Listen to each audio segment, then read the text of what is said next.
Welcome back to another episode of the Desmadre podcast, where it's our final episode for the year. It's going to be the end of the season. We're happy to have you back.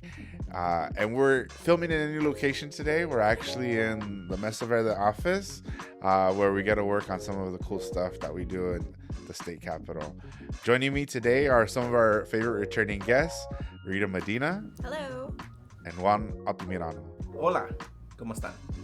Welcome back, y'all. How y'all doing?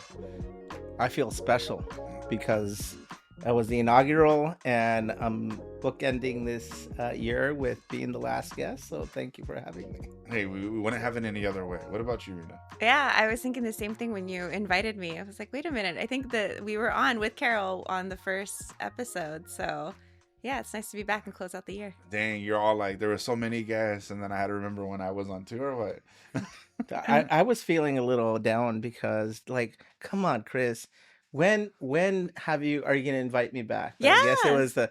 it was the last show. It was because Yeah. the corridos episode hit, and then like you were talking about the wrong corridos. And I wanted to distance myself from all that violence. All right. It's okay. I didn't get an invite back either. Oh. I was waiting every month. I'd like look and see the new videos. I'd like them. And No, it's because Rita was over there working. She, I don't know if people remember throughout this podcast we've been talking about healthcare cuts. So Rita's been busy.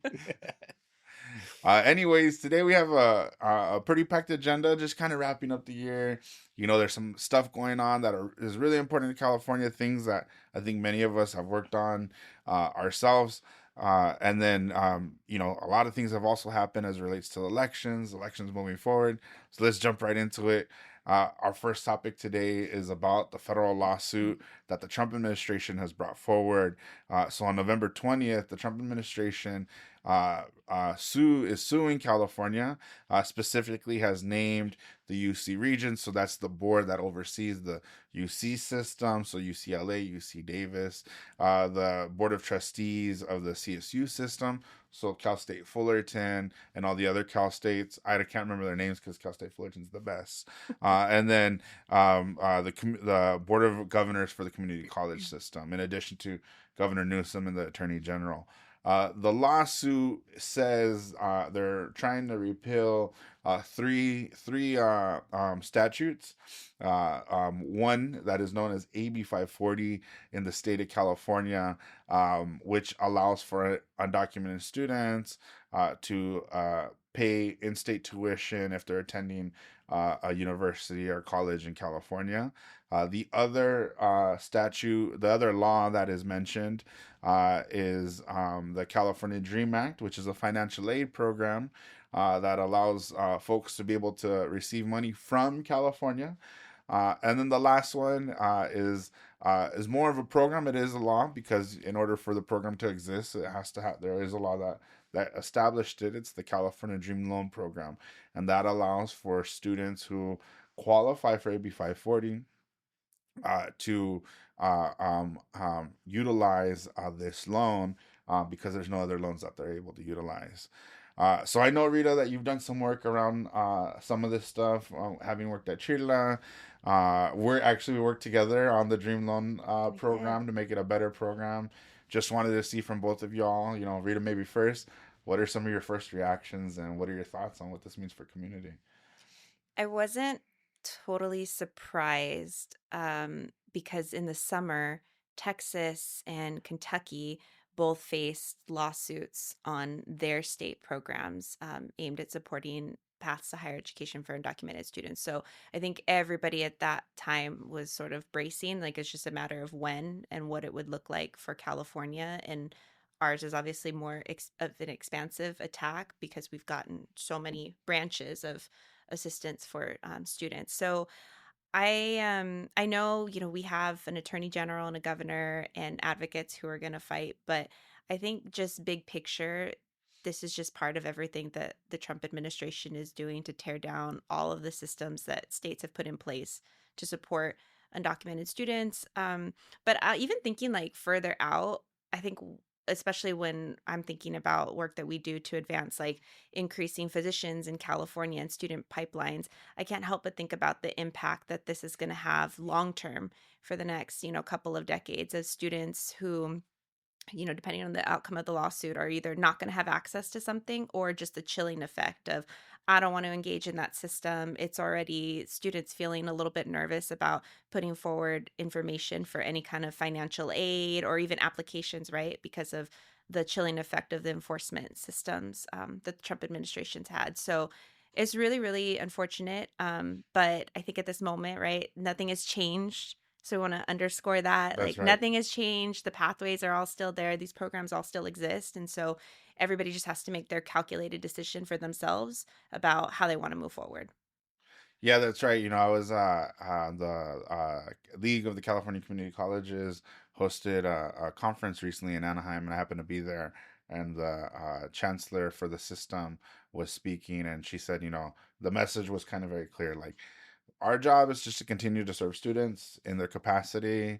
We shouldn't be out there, you know, policing folks. We have to, figure out what is law, and it's in the courts right now, right? Until things happen in the courts, it's our job to continue to serve students. So if you're out there, you're listening, you serve students, you're a student yourself, and you benefit from the programs, make sure you continue. The all these pathways are still open. But what about you, Juan? Yeah, I mean, this is a continuation of what this administration's policies have been, which is to terrorize communities, right? Terrorize folks who have been here legally and lawfully, based on past administrations' desires, right? To extend DACA, to make sure that immigrant visas are in place, right, for students who are coming into this country to learn and to give back to a lot of what we have nowadays within society. So it's the same tactics of terrorizing those communities to continue to make them scared. When this president came into the political scene in a bigger spotlight, he came in and said he wanted to get rid of or what was the phrase that he used? Like, they only bring uh, you know, people, give us their bad people, Mm, their worst people, blah blah blah blah, all this stuff. But you're targeting people in this case, right? Students who are not just law abiding, who are citizens, good citizens and productive citizens of this country, and they're terrorizing them, right?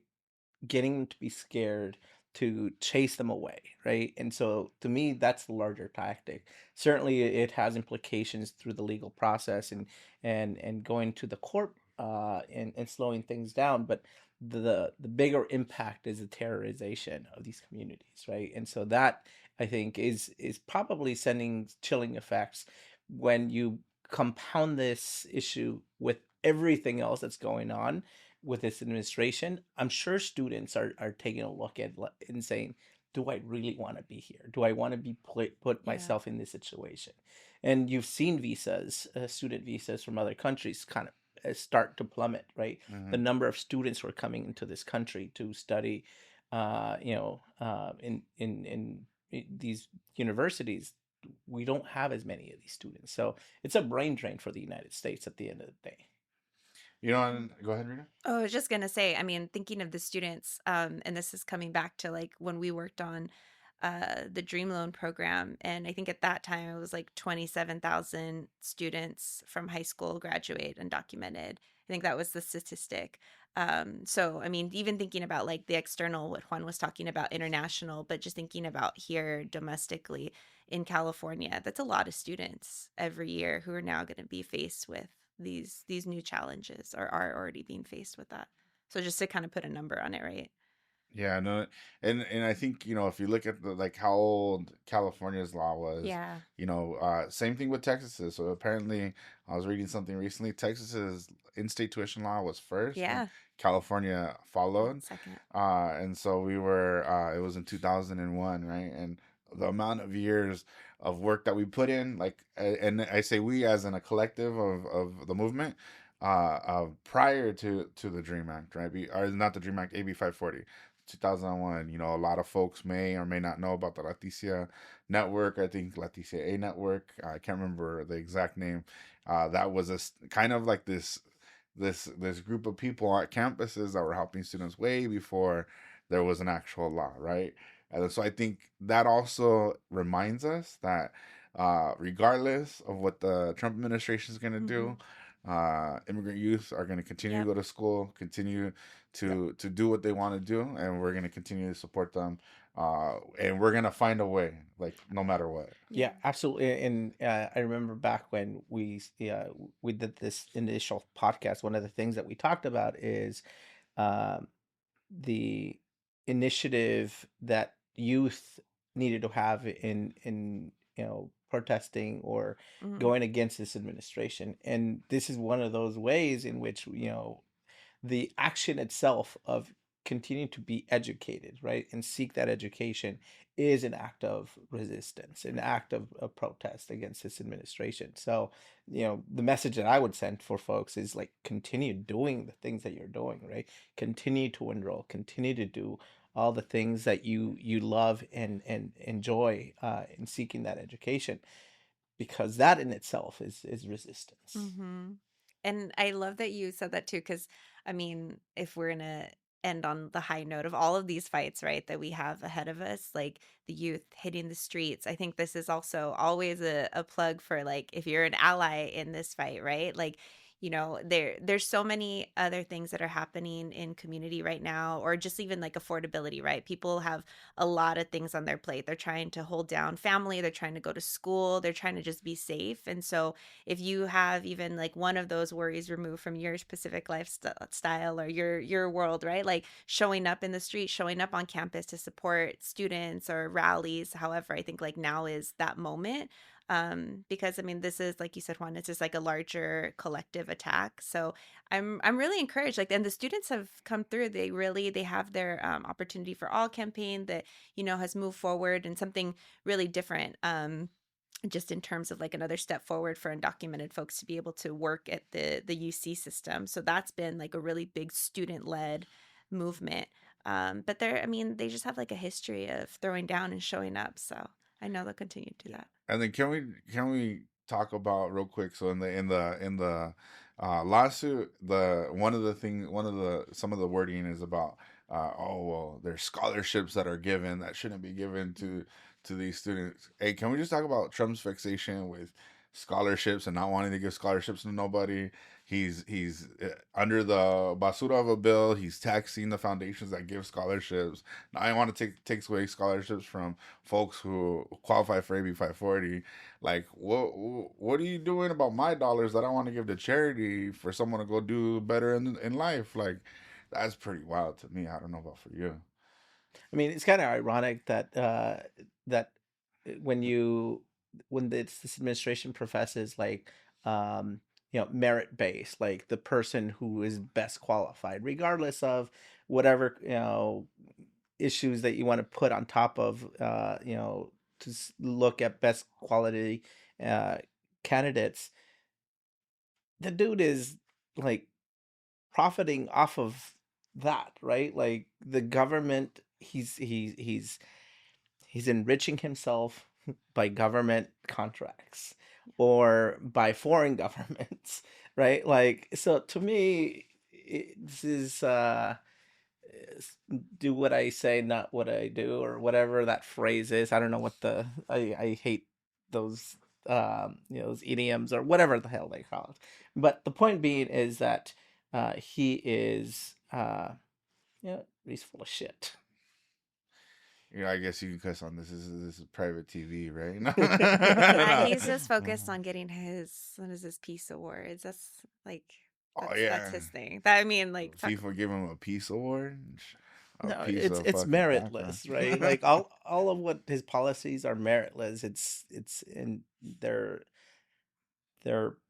meant to instigate fear, instigate drama, instigate chaos, instigate confusion, instigate a level of just having a discord among people, yeah. like and have that fake debate on whether this is good. Like we've the GI Bill is one of the perfect examples where white America was able to, have students succeed and have a better life as a result of that.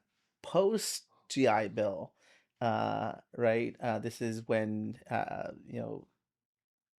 soldiers from World War II came back to this country. They were given that opportunity to go back to school to do that, and it was on scholarship. We don't have that any nowadays. Now we have student loan. We have a privatization of education, right? So this, I'll continue to say, bullshit issue is, it's not about whether these students are worth investing in. Of course they are. It's that they don't want to see people of color be educated, right? And when you have a education system, higher education system that relies heavily on debt, this is one way to really oust and keep people in marginalized communities who don't have as much access to be able to access education. Juan just gave us a history lesson. And so, full circle, shout out to getting an education so that you know these facts, so that you're not having a fake discourse, so that you're having a real discourse with actual facts, because that's what, I mean, you hit it. Like, it's meant to cause chaos, it's meant to cause confusion. And if you don't know your history, if you don't know, the cycles of all of these things, right? Because we've seen all these attacks before, in terms of the fact that they're rooted in racism, they're rooted in trying to keep our communities out of things, but also just to cause fear and chaos, right? Like that's not a new playbook. So I think it's just, yeah, I'll just circle back to youth. And not that not that I want everyone to pull out a student loan, but loans are meant to be repaid, and then for them to try to take a program where someone is going to pay back those dollars, they have a contract with the universities to pay back those dollars. That's just kind of wild to me. I mean, folks are able to take out other loan products at credit unions or other institutions.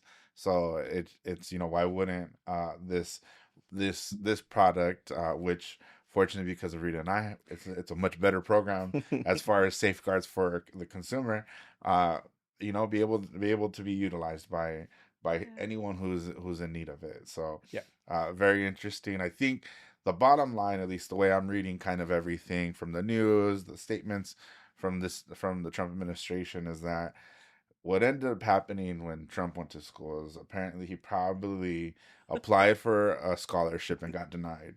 So whoever that person is, can you please come forward? And I don't know whether to shake your hand or think like you're a horrible person, because now he's taking it out on all of us. That fool never got a scholarship, and all of a sudden no one else can either. I mean, it was Stephen Miller is the problem, right? So what about whoever didn't give Stephen Miller a scholarship? Everybody just needs their therapy sessions. This is what's the quote is like, well, actually, never mind. I'm not gonna go, but it's like if blank just went to therapy, we could avoid blank. There's they just needed a hug. Yeah, they just needed a hug and someone to say, "I'm sorry." Anyway, so yeah, I mean, that was top of the mind. I think that was given some of the work that Rita and I have done, and Juan been in community with. That was I think an important topic to make sure that we cover.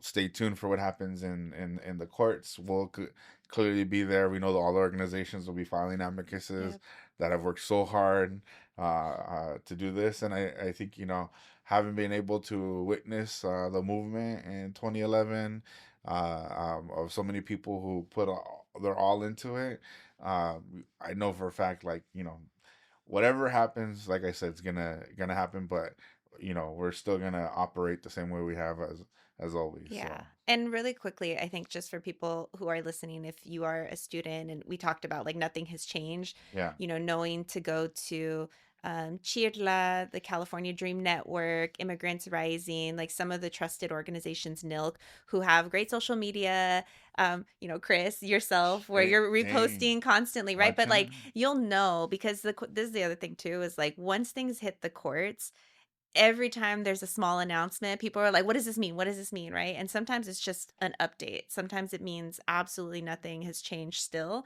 but it seems like it is from the way that the news reports it. So highly recommend to follow social media accounts. You'll know if and when something changes. But again, for now, nothing Yeah. has. So Stay informed. Check your sources. check your Trusted Check sources. sources. I have check been Yeah.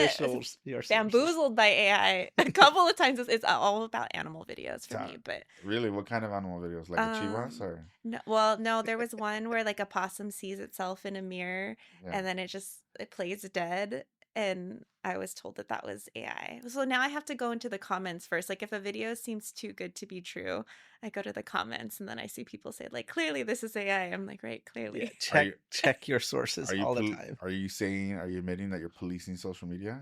Is that what that is? Sharita's the cops. All right. Any, Yes, and this nowadays we should be policing hey, social media. maybe I'm just checking my sources. I don't know about that. You sound like the cops to I me. believe in community. Speaking of Trump's Desmadre, let's talk about Proposition 50. And it passed by 64% of the Yeah. voters. The California Secretary of State has a couple more days to certify it as of today's recording of the podcast. I think it's like 3 more days. But it passed, significantly.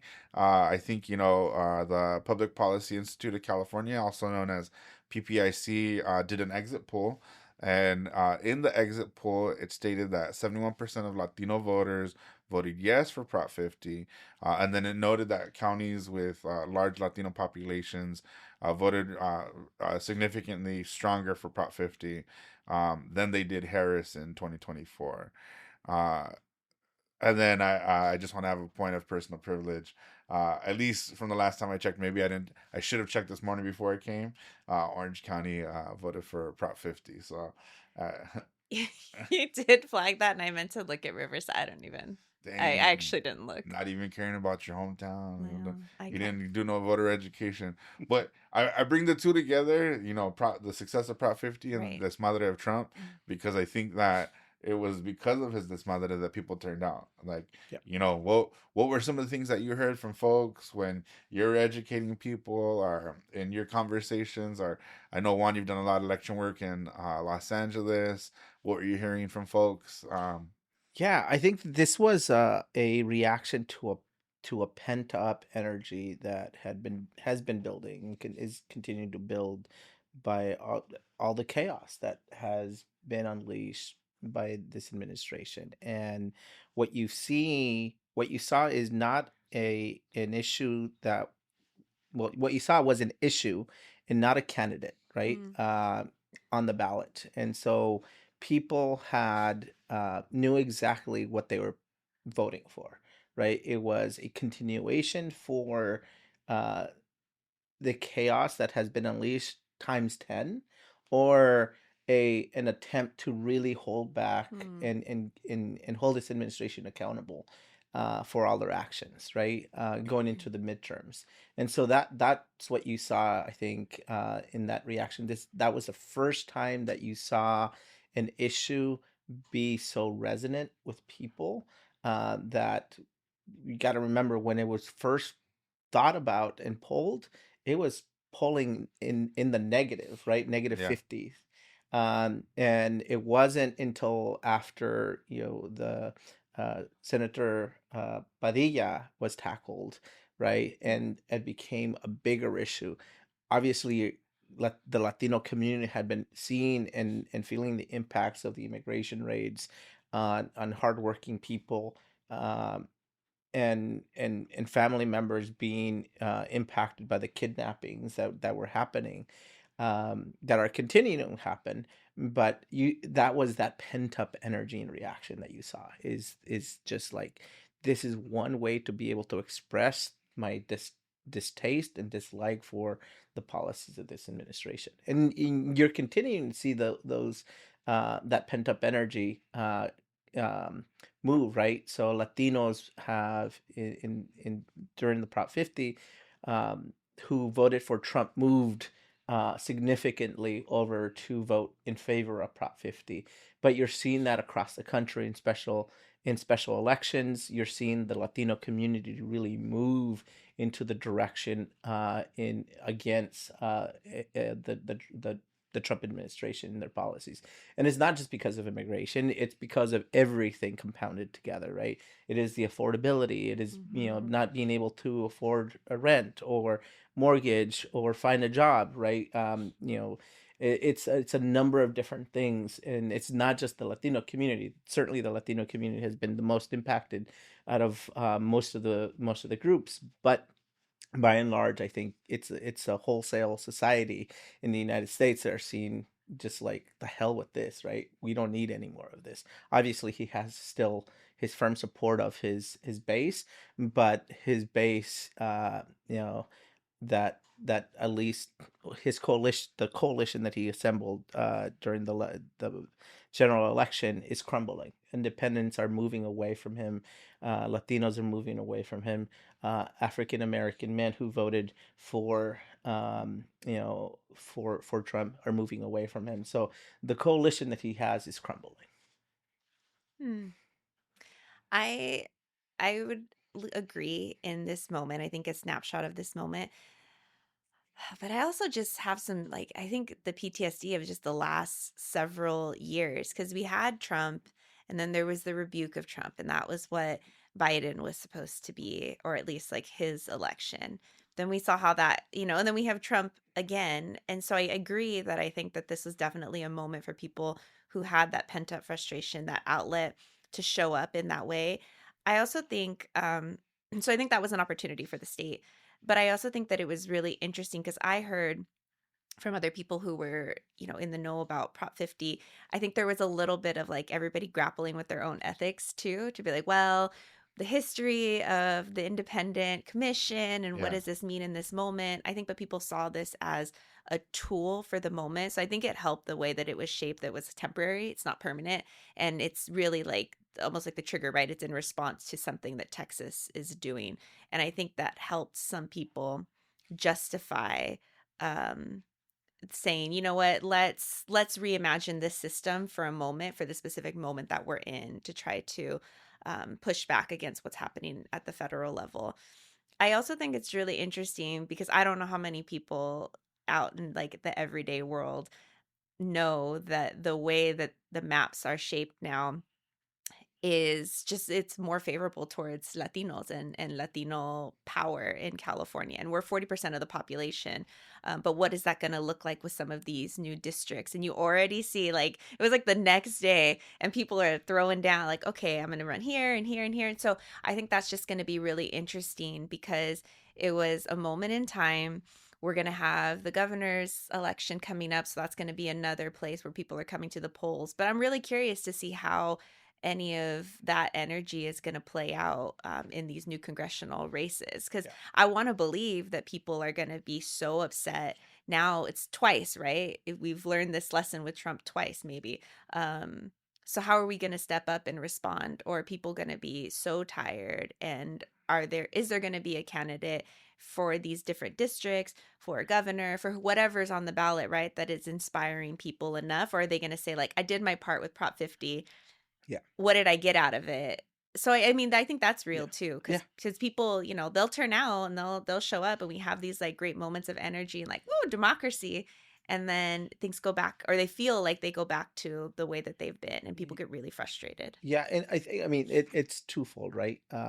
One, this is a calling card for Latinos to really come out and Hmm. actually use the power that they've been now given through Prop 50 to change the dynamics of what California policies and initiatives look like, right? And what those priorities are. At the same time, right? Yes, the maps were given to Latinos to have be more favorable, but it's a representation of what the Latino community in California is, That's real, right? yeah. Yeah, Forty yeah. percent of the So population, it's yeah, not yeah, just yeah. like here you That's a go, great right? But check. like Latinos have been underrepresented in many congressional districts, regardless of independent commissioner or not, right? Right. And then you see the opposite in Texas, right? The power of the Latino community has been taken away That's right. as a result of that partisan, not partisan, racial gerrymandering that's happened there. Mhm. No, it's a calling card for Latinos to actually mobilize, Yeah. and now it's up to us to really determine what those what those candidates are prioritizing, Yeah. because they'll continue to do the same thing if we don't apply pressure. It's the same story, right? With students, organize. What do you want to see for your future? Organize and demand that, right? Ask that of your representatives, and so the Latino community needs to do the same thing for new candidates, and so And to Yeah. piggyback off of what Texas did and what we did, you know, the Trump administration favored Texas in courts, right? Saying like we're gonna defend what they did because those maps are great and there's nothing wrong that they did there, right? Yeah. But they're taking California to court, right? And are the Republicans, I should say, I think the California GOP along with some others are taking California to court to say, how dare you empower Latinos as a voting bloc in these districts? And let's be very, very clear. Just because the voting bloc in these districts are strengthened Latino voters, Yeah. that Go ahead. doesn't mean that we're gonna vote for Latinos. A So hundred yes. yeah, percent. go ahead and throw your Spanish surname. Like, hey, I need to know what kind of work you do, because if you're not working for us, you're not doing the things we want. We're not gonna vote for you. And I think one of my favorite examples is there was a race for then Assembly Member Reggie Jones Sawyer. He was an assembly member. He did work for the community. He met with community members.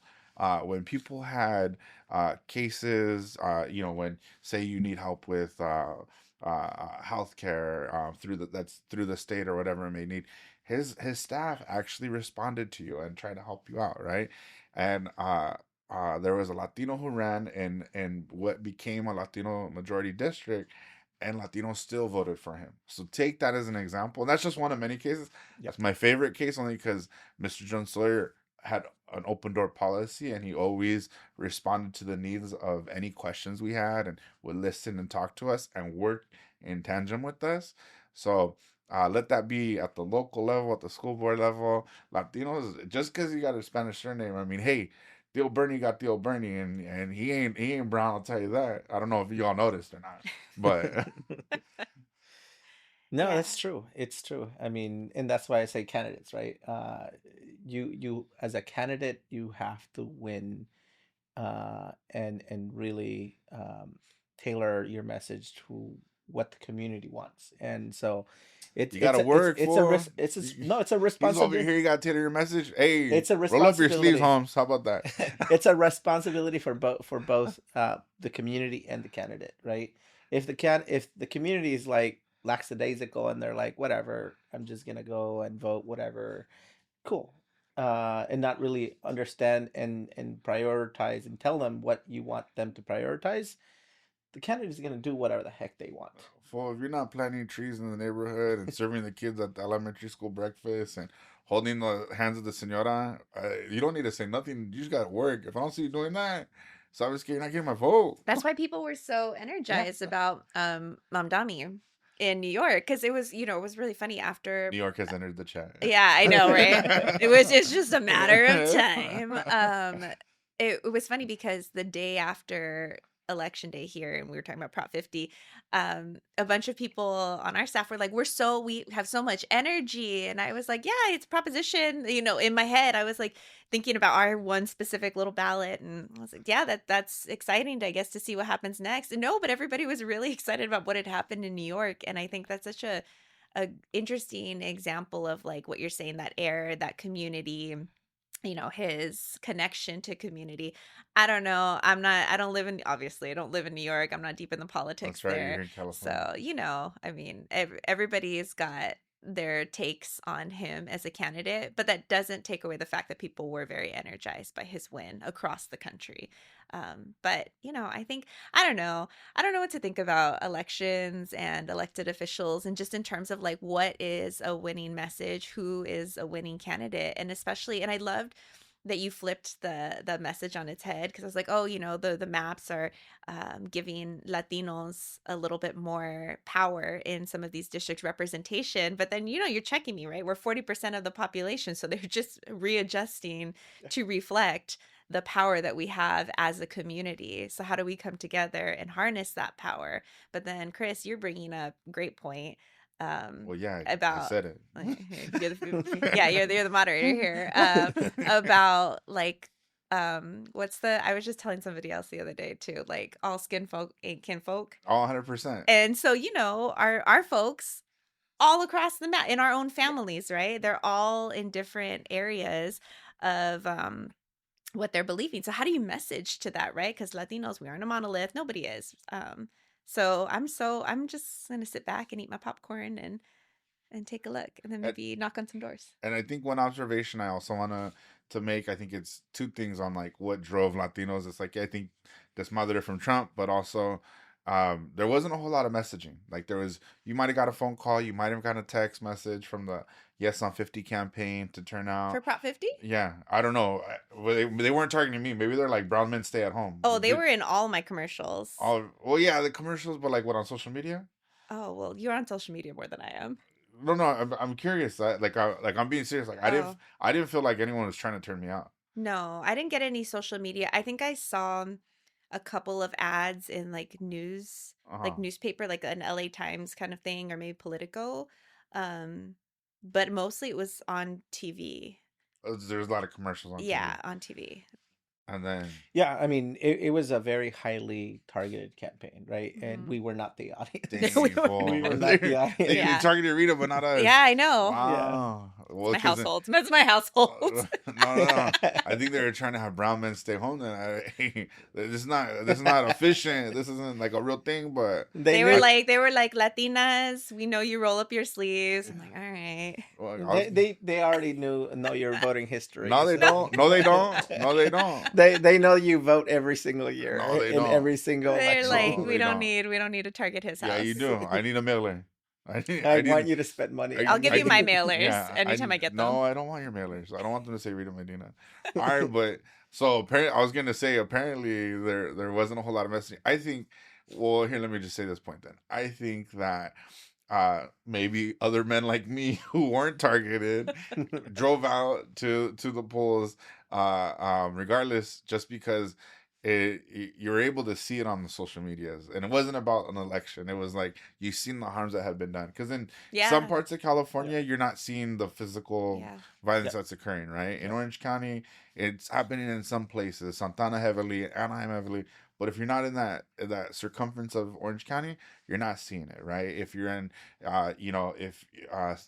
other parts of California, San Jose hasn't seen aggressive targeting.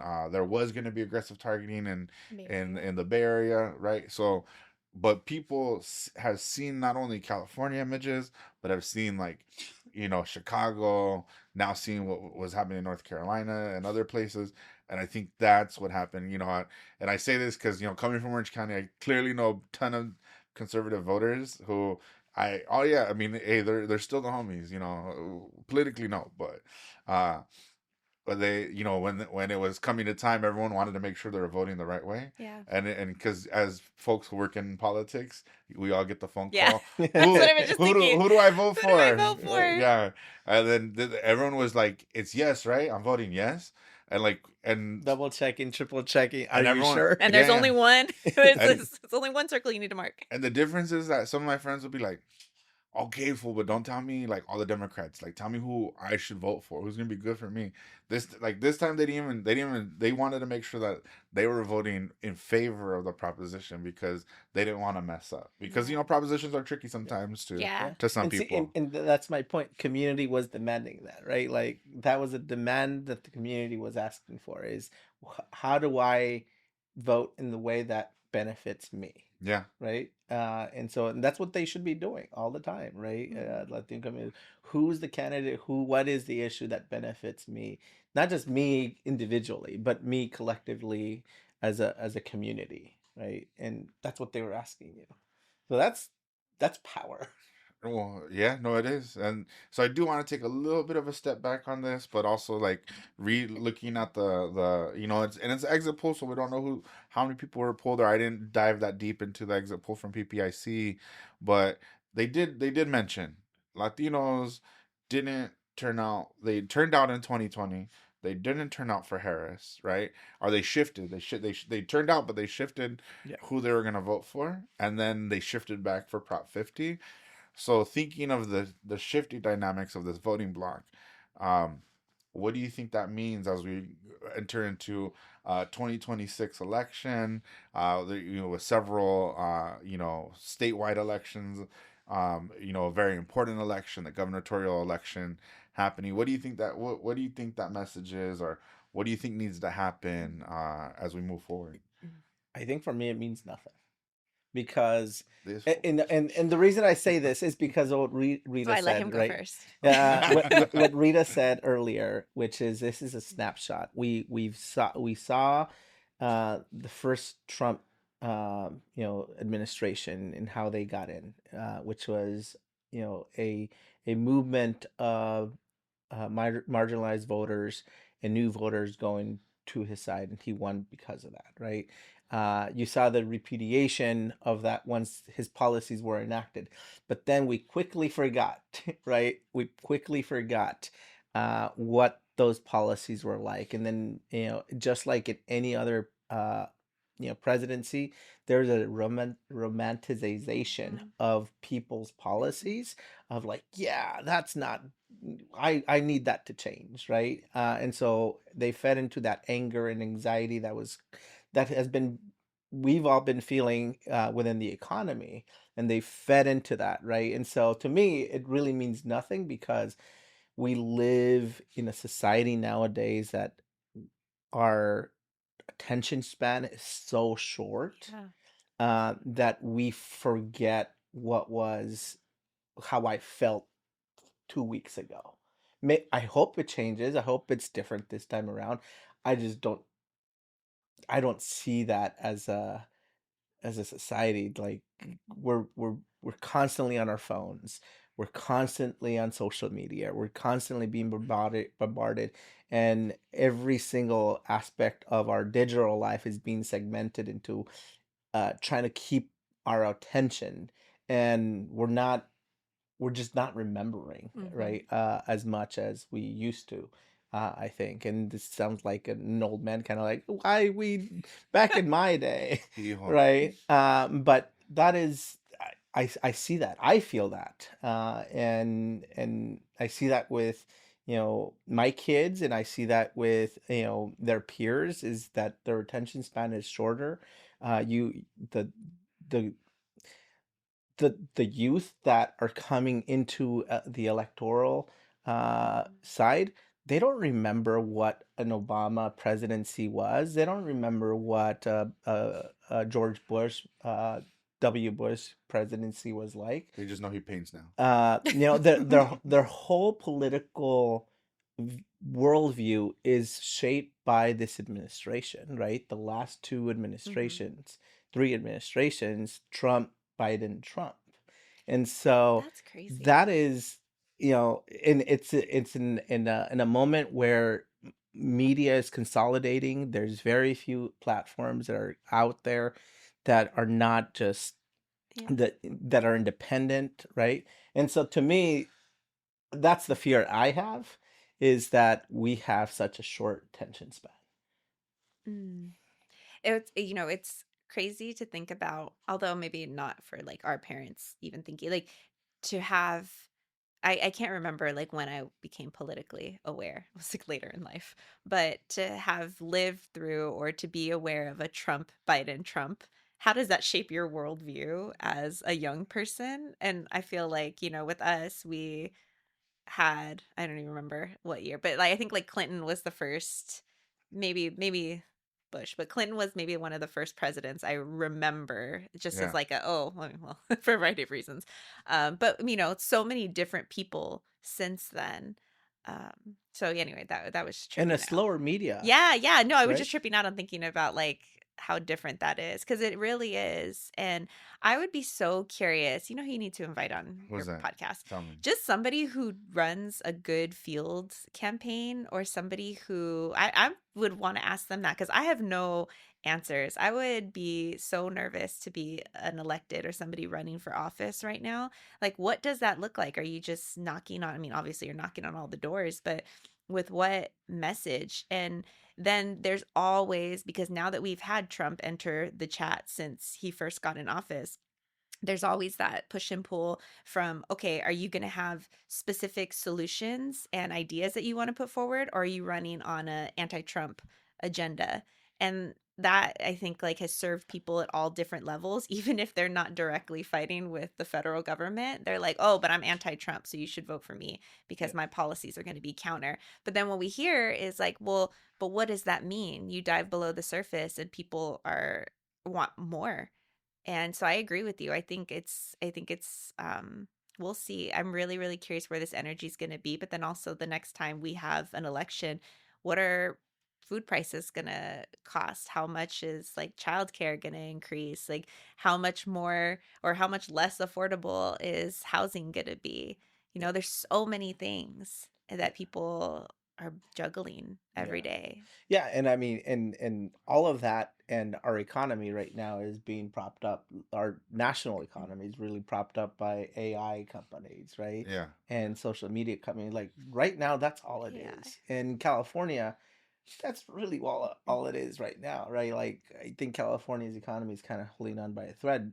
In my personal Dang, you heard it here opinion, first. is that it is the, holding up by these data centers, all this stuff. But it's even within that economy itself, it's just the snake eating its own tail, right? There's nothing outside of that space um, that is able to come in to prop up a larger economy. So that I'm scared of that, Yeah. right? On top of where Latinos are gonna be, in a year and a half, or a year from now, Well, like.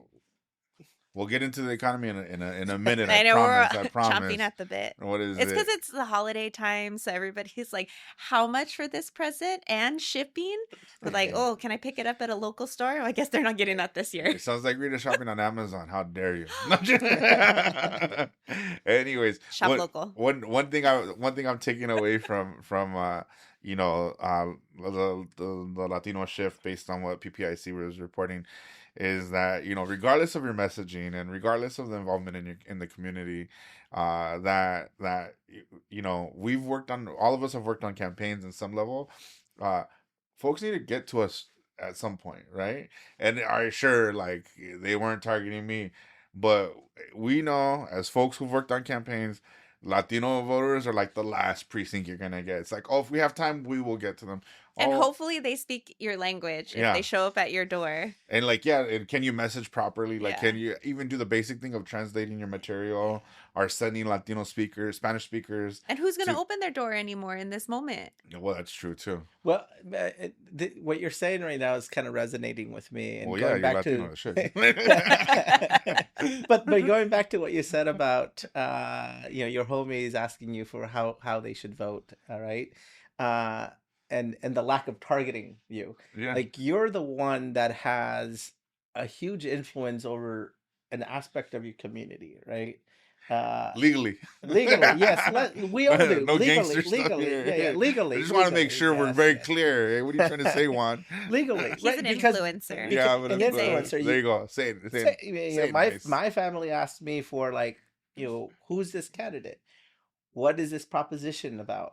They ask us information because it's the old adage, joke of, like, when you're a kid in an immigrant household, and have a sixth grade education, you all of a sudden become the family attorney, right? Yeah.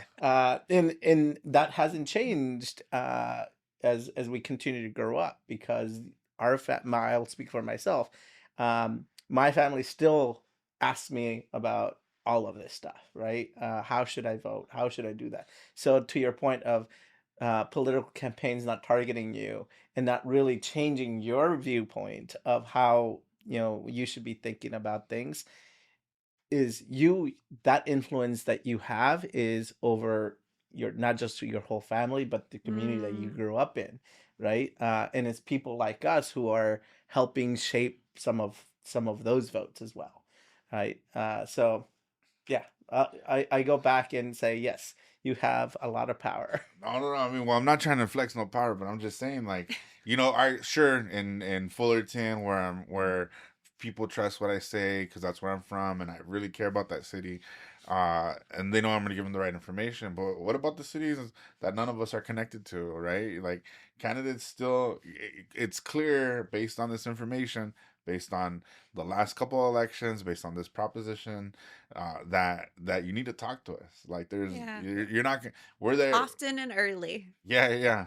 And in our language too. Yeah. Whoever you're talking to, and Yeah. not all of us speak Spanish, and not all of us speak English. No. So, You, which is a good segue. oh, okay. Well, I was Unless just gonna say this is like it trips me up because now I'm thinking I was like, oh, if I were ever to run for office, I was like, what does that look like? You have your coffees or community, whatever, and you know how people get together and they do like write a postcard and it's like volunteers. Hmm. You're volunteering for Chris for assembly, and it's like write a postcard to dang, somebody in my district, like saying I'm so and so, and I think you should vote for Chris. You should just have people call and write to their families while they're there, be like, hey, Tia, I'm here with so, because I mean, right? Like, Yeah. how many people could you get? Because then it comes like they get their ballot, may not have even known there was an election, and they're like, oh, Mijo called me to say like I should vote for Chris. Te Because that's quiero, how, because that's how it yeah, te works. quiero mucho y Yeah, yeah. watashi. Te quiero mucho hey, y just gusta. just to be clear, I ain't running for nothing. Okay, so just FYI. Soft launch. Rita, on the other hand, was like, if I ever run, Soft launch. she's already thinking. Let No, us know where to write the checks. absolutely not. Let us know Testing where the to write the waters over checks. here. I Yeah. think Juan's organization has a pack, not mine, but No, I don't have a Testing the pack. waters. I Dude, love it. Riverside School Board or what? Anyways, but speaking, and so speaking of this and engaging Latino voters, we have a gubernatorial election coming up in 2026. There's a ton of candidates. I don't know if any of them are. If you're watching, you need to throw a telephone party now, based on what Rita's saying. Yeah. No, they need to come onto your podcast. And We'll, they we'll need think to about it. We'll think Ah. about it. I don't know. This is a very specific kind of podcast. You know what I mean? So we'll see. That's the Um, litmus test. Like, yeah, can they kick it? I don't know if they can. But what do you think all of this means from the last elections? From what do you think that based on everything that's happened in California at the state level with the governor and everything, what should they be doing? What are Latino communities wanting? Uh, do Latino communities even really know and acknowledge that there is an election coming up to Yeah. to change our governor? I think a lot of Yeah. Latinos have really accepted Gavin at the podium and really have embraced it. And so I don't know if there's necessarily folks who are like, oh yeah, like this is gonna change pretty soon. Yeah.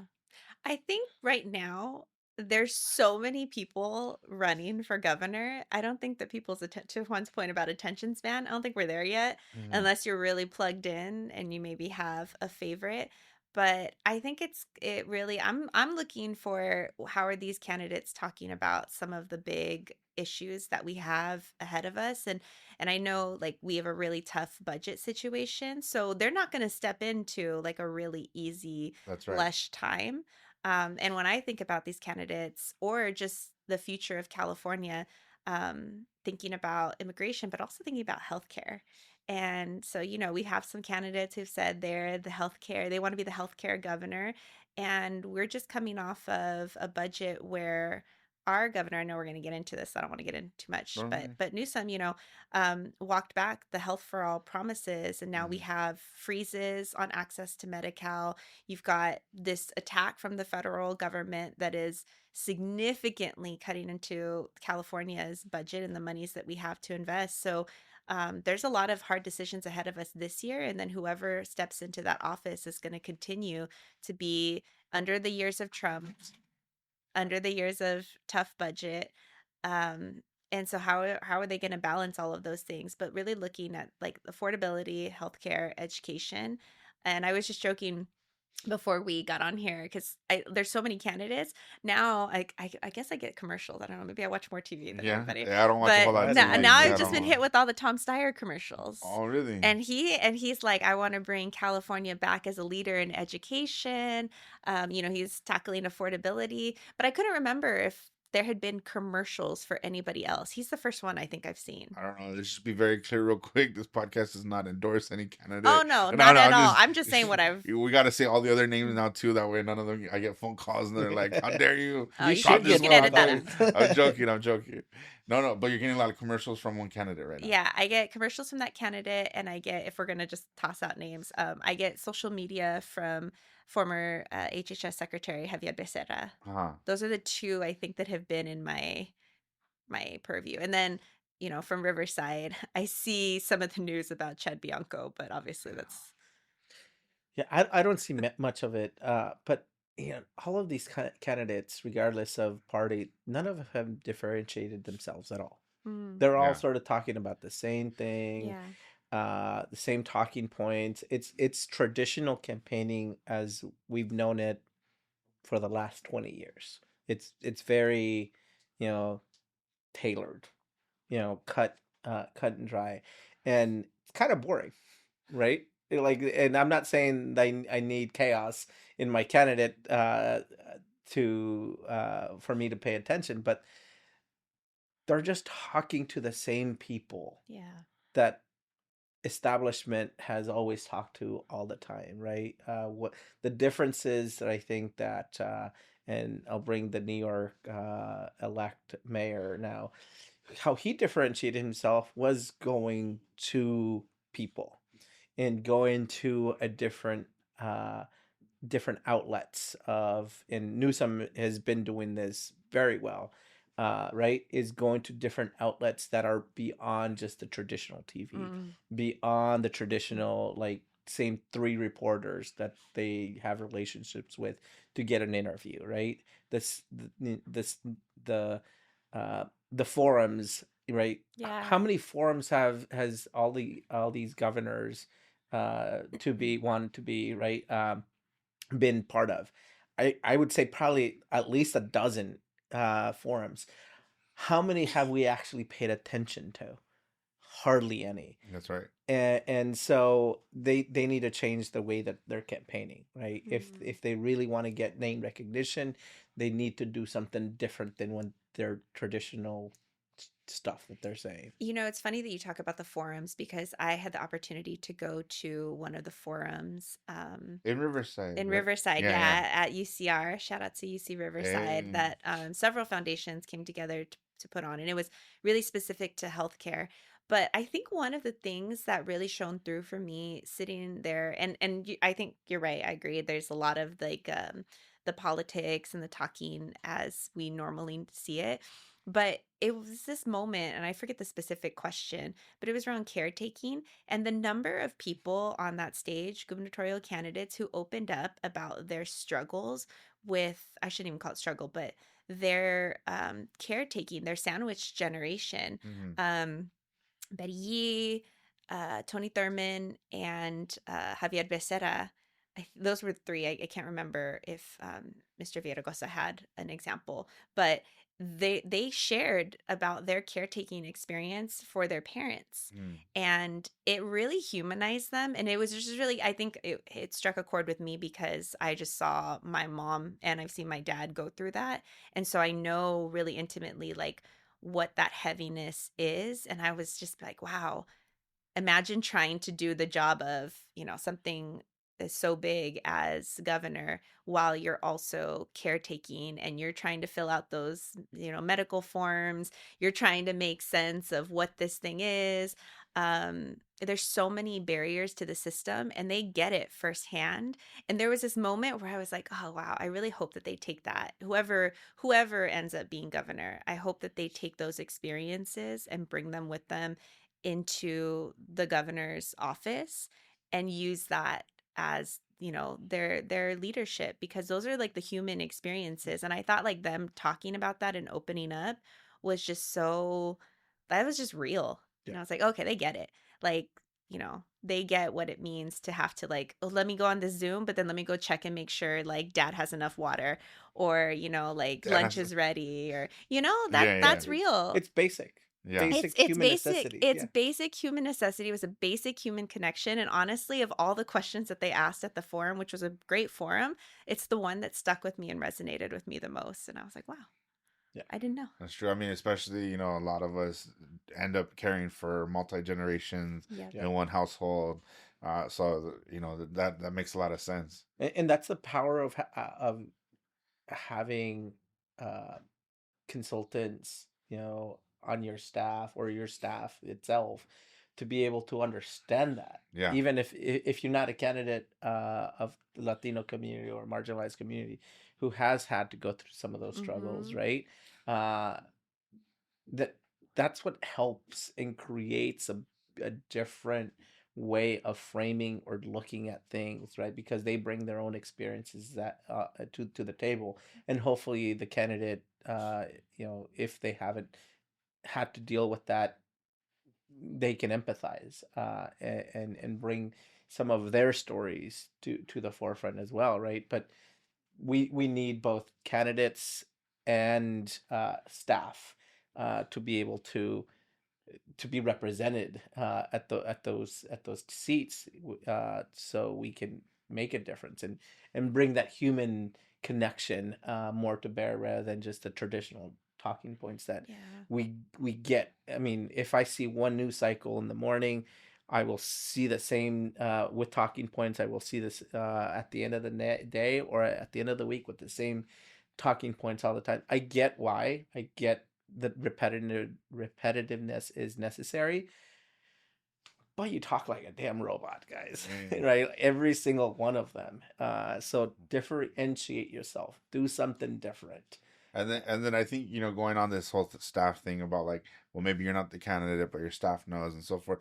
Staff support it, and whoever's going to be governor needs to translate that to their Yes. appointments as well. Yes.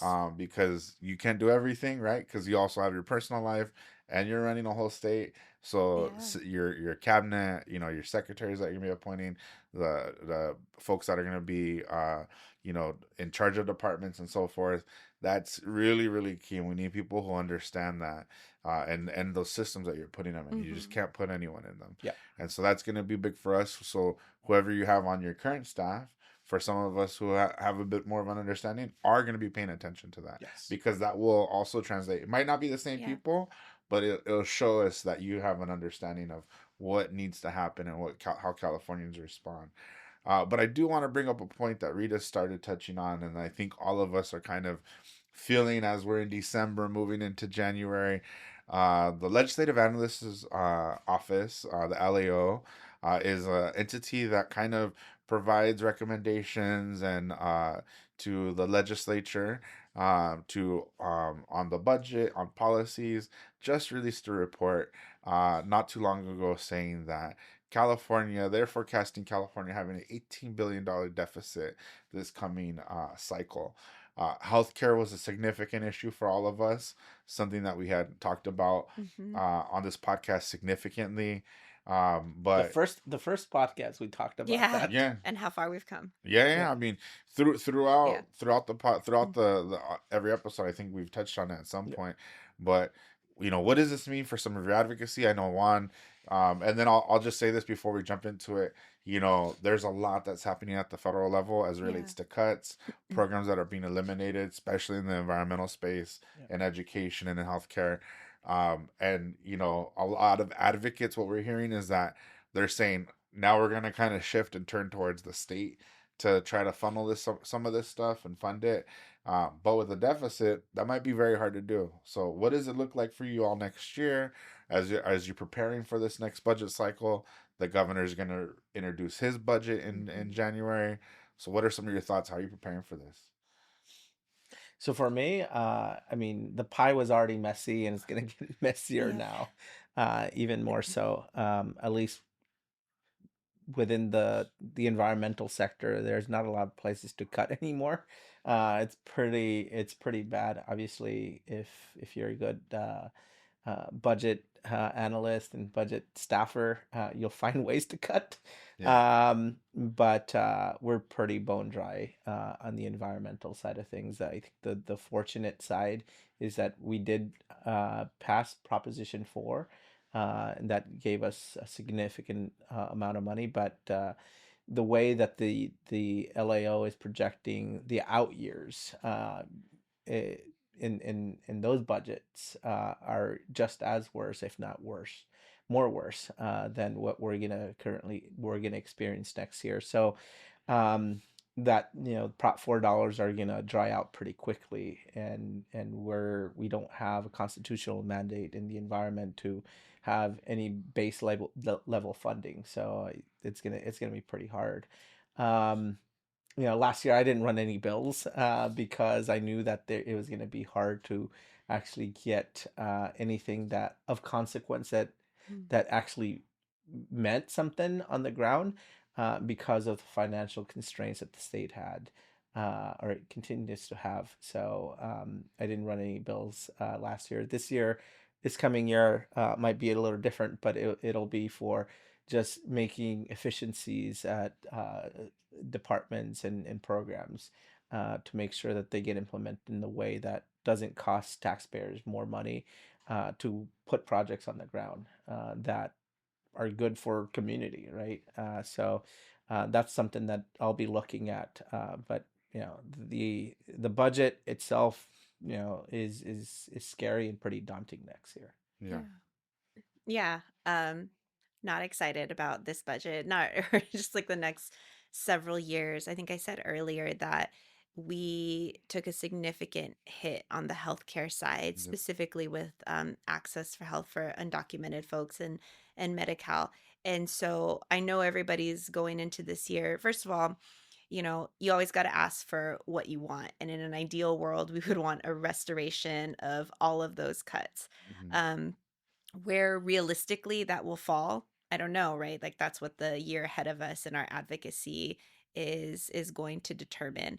But I'm really nervous for the January budget to see if there are any further cuts that we're starting out with at the beginning of the year, Yeah. because what happened this last year, that was, I think, on the tail of HR1, and now we since then we've learned so much more.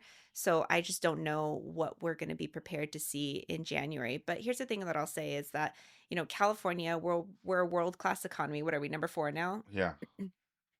And I think there's so many lessons learned about other countries and spaces that invest in their healthcare systems. Like if you don't have your health, you don't have a lot of things. You're not healthy enough to go to school, to finish your degree, to go to work, to contribute to your local economy, the state economy. And so we're really focused on just access. Like if at the end of the day we still have this system intact where there's a freeze on new people enrolling in Medi-Cal, um, then our work ahead of us looks like, how do we make sure that people maintain access if they're already enrolled? And people are having to make that decision right now. At the beginning of the year, January 2026, it's not going to be any more new enrollment. So we're telling people now, and it's their choice because we also know there's data sharing problem Right. that's chilling effect, right? So people have to make a choice whether or not they want to enroll in Medi-Cal. Our work next year will be also to defend it and to defend the dollars to keep that program intact. But I think there's also just making sure that we're not tearing down more than we're prepared to build back up in the future. And if we are building it back up, how do we have it with an eye to be more inclusive, more accessible, more affordable for people? I think there was something this morning in Politico, I can't remember, but I read it this morning about how for private insurance, like Mm-hmm. people who get insurance through Their their employer. employers, it went up like 24, it's gone up I think like 24%. Mm-hmm. That's a crazy amount, especially if you're paying for family coverage. Yeah. Yeah. So anyway, healthcare is going to be a big one that we're going to be obviously advocating for the budget. But much like you, where do we cut, right? We faced that question last year. Nobody had a good answer. But a lot of folks are talking about this progressive revenue moment. Mhm. And we've already seen statewide, there's going to be an effort to try to tax billionaires. Local counties are starting to do, I think there's a county in the Bay Area that's trying to do a tax locally to LA is doing the support, same thing. LA. Like there's pockets, right? So I'm really, really curious. That's actually something that I'm kind of following, and I want to see where the momentum is there of this narrative of like everybody needs to pay their share, including people who are making way more than I'll ever make in my entire life and are being taxed at a rate less than I am. Combined, I would Combined, say Yeah, yeah. combine all of literally in us. this room, my family, like, it's crazy amounts of money.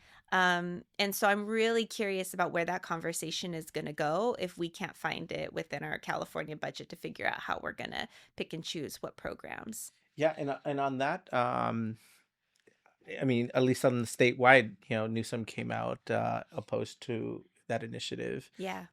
His campaign operatives are coming out against and forming a campaign uh, to oppose that, which is kind of interesting because on the one hand he's seen as a darling of the progressives, on the other hand he's also looking at and protecting some of that billionaire class to an extent.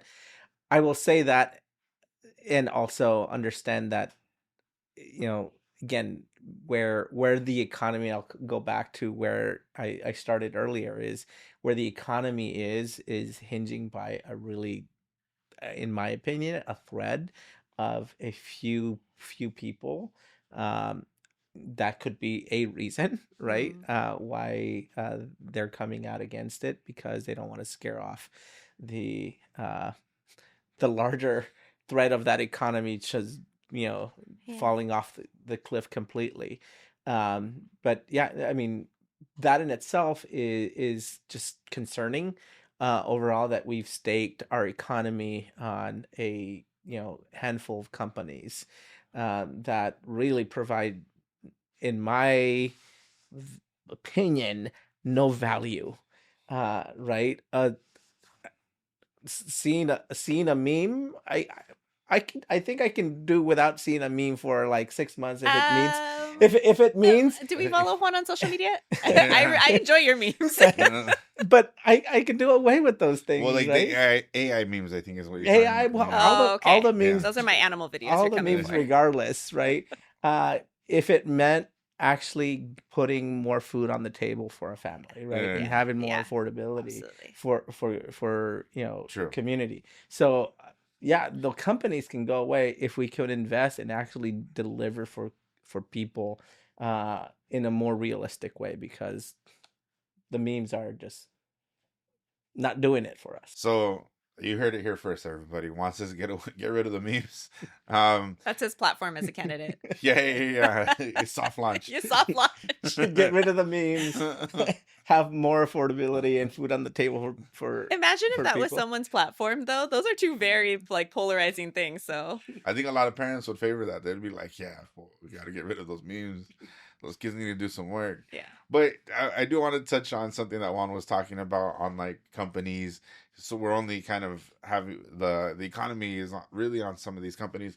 In the LAO's analysis or the report that they released, they said the reason why we're in a decent position, or that like we're not in a larger hole, I should say, is because some of this is based on projections of what is happening with AI. Mm-hmm. And they're saying that historically, in the report, they stated that um, anytime there's been like a new internet innovation or something of that nature, the economy has done well. A lot of investments happen.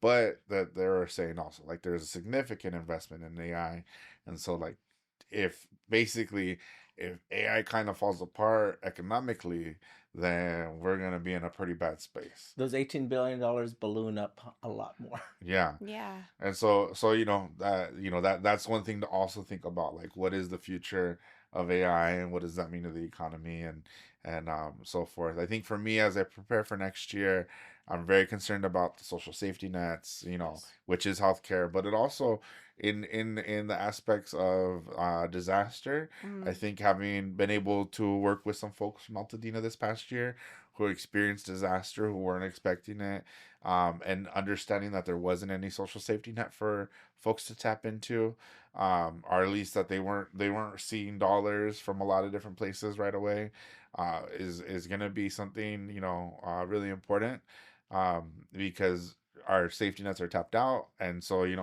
emergency funds, when you have a federal government who wants to tie strings to those dollars, in times of disaster, which is horrible. So it'll be very just interesting. I think, a lot of my work this year is going to be just really defending and protecting what's going Yeah. to be there. I think, we always see it's the safety net programs, healthcare, it's feeding people, it's making sure someone is able to meet their basic needs that are always cut first, Yep. followed by education, and then it'll go college first, and then it'll go, K through 12 following.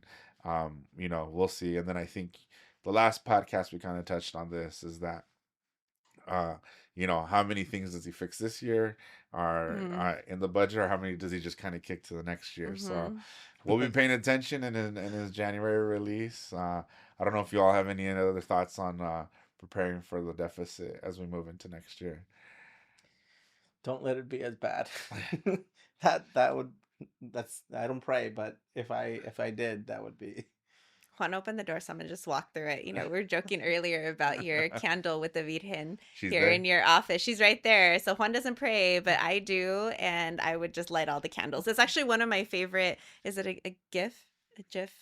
What? Oh, I don't know. It's not a meme, but it's like on my phone where it's like someone like good luck, and it's like all the candles, and they're all lit. Like I use that one actually like pretty often. So lighting the candles for it. Dang, we'll definitely light all of the candles for Juan since he doesn't pray. But Yeah, I'll light I it- need we'll light all it of for them. you. Yeah. It's fine. Well, with that being said, as we always do, it's a tradition on this podcast, to provide your final thought. We'll go ahead and start with Rita, then Juan, and then I'll close this out and then go from there. So, Rita, your final thoughts for today. Um, thank you for having me. This is a nice way to kick off the day. I think just hoping that everybody is listening to this, but also just taking care of their mental health, their selves, their families. Like that, to me, like that has been something that I've really been trying to practice this year is like, what are the things that I'm doing to just invest in my own mental health? I started gardening. Oh, shoot. Oh, So that's right. yeah, You have a yeah. community She's a garden. farmer now. Yeah. I grew. Oh, yeah. I think what I grew, I could fit in the palms How of my many hands. tamales can but- you make from the corn that you're growing? One? Absolutely not, because I grew no corn, but I grew a lot of tomatoes. But that was such a spiritual, beautiful thing for me, and it was just like a really good outlet to get outside, get your hands in the dirt, and just like produce and grow something and see it grow. So I hope that everybody is able to find something like that to do for themselves that protects their peace, because there's a marathon. We always say that, but it truly, truly is. Nipsey Hustle, that's right. Yeah, for me, it's not just this month, but also the rest of the year is go out, socialize, enjoy community, Mm. be with each other, whether it's family or friends, and just be with community. I think that we've lost so much over the last several years post COVID of that human connection, and I think what makes our not not just ourselves, like feeds our soul, but feeds our community, is being able to be around each other Yeah. and share ideas, exchange, um, happiness, and congratulations for the milestones that we all achieve throughout the year, and be able to celebrate that in community is, I think, one of the most powerful ways of expression of just being grateful for where we are and who we have, with each other. So to me, it's go out and do that. Doesn't have to be over drinks. It doesn't have to just be with each other, right? Enjoy each other's company. No, and really appreciate you all. I did want to bring you all back both, because you opened up the first. It's great to have you on the last for this year. But First, want to give a shout out to Jorge and Devon, who've been with us every episode, filming and have done an excellent job. Really glad that we were able to assemble this team to be able to provide some type of education. Maybe you learned something, maybe you didn't. Maybe you think that Rita and Juan's funny, or I'm just an alright guy. I don't know, but glad you tuned in. But if it wasn't able to be done without the team that we put together, so thanks to that. And then I think, this year was a very interesting year for a lot of folks. And, in addition to this political experience that we're all living right now, people do have their normal lives that Mhm. happen, and you might get sick, or you might receive some type of news that isn't the best, and you have to put that on top of the experiences of maybe you are experiencing some of these harms. And so, the fight isn't over. This is barely round one, if that, right? And we have to continue, and it's whether it be advocacy or what you're doing at your home on your own. You don't have to be at this level of engagement. You could just a simple signature or phone call, a text message, sharing information, Mm. providing a red card to somebody to let them know their rights. We're gonna be all right, but it's not gonna be okay. And I think that's the message. Because when people look at me and ask me, "Well, what do you think is gonna happen?" I can't say it's gonna be okay. We're gonna be all right, because we're gonna stick together. We're gonna create our own sense of peace. And then I'll just say lastly that this is our 13th episode, 12th episode, one of those. It's the last episode of the year, and just been very blessed to be able to do this, and we'll see what happens next year. I don't know if we continue this project or not. We'll No. see. I don't know. Maybe we'll see if you get invited. We'll see if I get invited.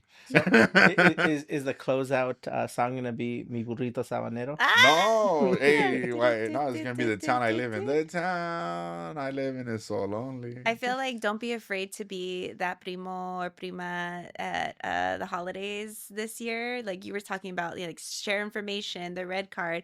And you were talking about gathering in community, and immediately I was like, "Oh, it's tamal season!" Like, we're gonna be there spreading the Chisme. masa, yeah, the chisme, but also Chisme. an opportunity to educate, an opportunity Informed, to yeah. share information, to And and like. shame your auntie who didn't vote for Prop 50. Yeah, And yeah. be I'd like, be like, yeah, you though. didn't vote. Oh Every my no, god. who voted against it. Oh, yeah, yeah, yeah. Yeah, I mean, like that's what the holidays are all about, right? There's always like the memes for like you getting together with your friends and your family, and that means people who may not like agree or they have no idea what you do for work and be like, you don't need to know all the details, just know that what I'm telling you is a trusted source as we eat our tamales. So, Perfect. Well, thank you, everybody. Gracias. And thank you for being on the podcast today.